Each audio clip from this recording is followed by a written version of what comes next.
El hombre y sus símbolos, Carl Gustav Jung, introducción por John Freeman. Los orígenes de este libro son lo bastante inusitados para que sean de interés y mantienen relación directa con su contenido y con la labor que expone, por lo cual permítaseme contar cómo se empezó a escribir. Cierto día de la primavera de 1959, la British Broadcasting Corporation me invitó a que entrevistara en la televisión inglesa al doctor Carl Gustav Jung. La entrevista tenía que hacerse a fondo. Por entonces yo sabía muy poco acerca de Jung y su obra e inmediatamente fui a conocerle a su hermosa residencia a orillas del lago Zurich. Eso fue el comienzo de una amistad que significó mucho para mí y, confío, fuera agradable para Jung en los últimos años de su vida. La entrevista para la televisión no tiene más espacio en este relato, salvo que se la consideró de buen éxito y que este libro, por una casual combinación de circunstancias, es el resultado final de aquel acontecimiento. Uno de los que vieron a Jung en la pantalla del televisor fue Wolfgang Voges, gerente de la editorial Aldous Books. Voges se había interesado vivamente desde su infancia por el desarrollo de la psicología moderna cuando vivía cerca de los Freud en Viena. Y mientras observaba a Jung hablando de su vida, su obra y sus ideas, Voges reflexionó qué lástima que era que mientras el esquema general de la obra de Freud era conocido de sobra por los lectores cultos en todo el mundo occidental, Jung jamás había conseguido abrirse paso hacia el público general y siempre se le consideró demasiado difícil para el lector popular. De hecho, Voges es el creador de El hombre y sus símbolos. Al saber por TV que existía una cálida amistad entre Jung y yo, me preguntó si quería unirme a sus intentos de persuadir a Jung para que expusiera sus ideas más importantes y básicas en un lenguaje y una amplitud que resultaran inteligibles e interesantes para los lectores adultos, pero no especializados. Acepté inmediatamente la idea y partí de nuevo a Zúrich, seguro de que podía convencer a Jung del valor y la importancia de semejante labor. Jung me escuchó en su jardín durante 2 horas casi sin interrupción y después dijo no. Lo dijo de la forma más amable posible, pero con gran firmeza. Nunca había intentado popularizar su obra y no estaba seguro de que pudiera hacerlo ahora con buen éxito. En todo caso, ya era viejo, se sentía un tanto cansado y poco inclinado a aceptar un compromiso tan largo acerca del cual tenía tantas dudas. Todos los amigos de Jung estarán de acuerdo conmigo en que era un hombre de lo más absoluto en sus decisiones. Sopesaba un problema con cuidado y sin prisa, pero cuando daba su respuesta, comúnmente era definitiva. Regresé a Londres muy desilusionado, pero convencido de que la negativa de Jung era el final de la cuestión. Así hubiera sido, a no ser por la intervención de 2 factores que yo no había podido prever. Uno de ellos fue la pertinacia de Voges, el cual insistió en que volviera a dirigirme a Jung antes de aceptar la derrota. El otro fue un suceso que cuando vuelvo a recordarlo aún me sigue asombrando. Como dije, el programa de televisión se consideró de muy buen éxito.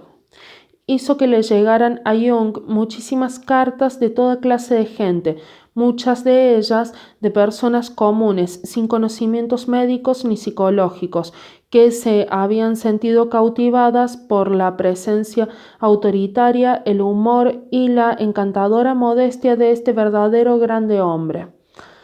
el cual había entrevisto en su idea de vida y de la persona humana algo que podría serles útil.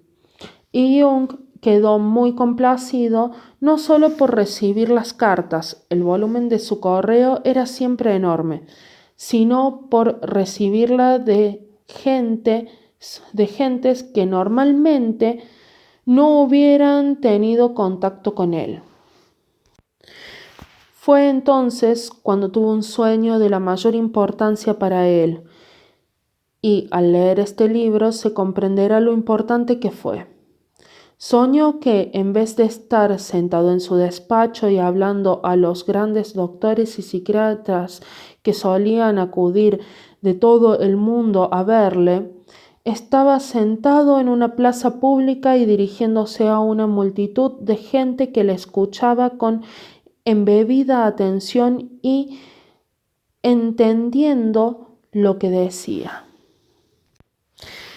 Cuando 1 o 2 semanas después Fogges renovó su ruego de que Jung se debería encargar de un nuevo libro, proyectado no para el estudio clínico o el filosófico, sino para el público general del mercado librero, Jung se dejó persuadir. Puso 2 condiciones. Primera, que el libro no fuera de uno solo, sino el esfuerzo colectivo de él mismo y de un grupo de sus más íntimos seguidores, por medio de los cuales había intentado perpetuar sus métodos y sus enseñanzas. Segunda, que se me encargara a mí la tarea de coordinar la obra y de resolver todos los problemas que pudieran surgir entre los autores y los editores. Para que no parezca que esta introducción rebasa los límites de una modestia adecuada, me apresuraré a decir que me halagó esa segunda condición, aunque comedidamente, porque muy pronto me enteré de que la razón por la cual me escogió Jung fue esencialmente que me consideraba de inteligencia adecuada pero no excepcional y sin el menor conocimiento serio de psicología. Así es que para Jung yo era el lector medio de este libro. Lo que pudiera entender sería inteligible para todo el que tuviera interés. Donde yo me atascara, quizás fuera demasiado difícil o oscuro para algunos. Aunque no me sentía indebidamente halagado con esta apreciación de mi papel, no por eso dejé de insistir escrupulosamente, temo que a veces para exasperación de los autores, para que todos los párrafos estuvieran escritos y, si era necesario, vueltos a escribir con una claridad y una brevedad que me permitiera decir con confianza que este libro en su totalidad está destinado y dirigido al lector general y que los temas complejos de que versa están tratados con una sencillez poco frecuente y alentadora. Después de mucha discusión, se acordó que el tema general del libro sería el hombre y sus símbolos, y el propio Jung escogió a sus colaboradores en la obra. La doctora Marie-Louise von Franz de Zúrich, quizá la más íntima confidente profesional y amiga del doctor, el doctor Joseph L. Henderson de San Francisco, uno de los más eminentes y leales seguidores norteamericanos de Jung, la doctora Anila Jaffe de Zúrich, quien, además de ser una experimentada analista, era la secretaria privada de Jung y su biógrafa, y la doctora Yolande Jacobi, que después del propio Jung es la autoridad de mayor experiencia en el círculo de Jung en Zúrich. Estas 4 personas fueron elegidas en parte por su destreza y experiencia en los temas particulares que se les asignaron y en parte porque todas ellas tenían la plena confianza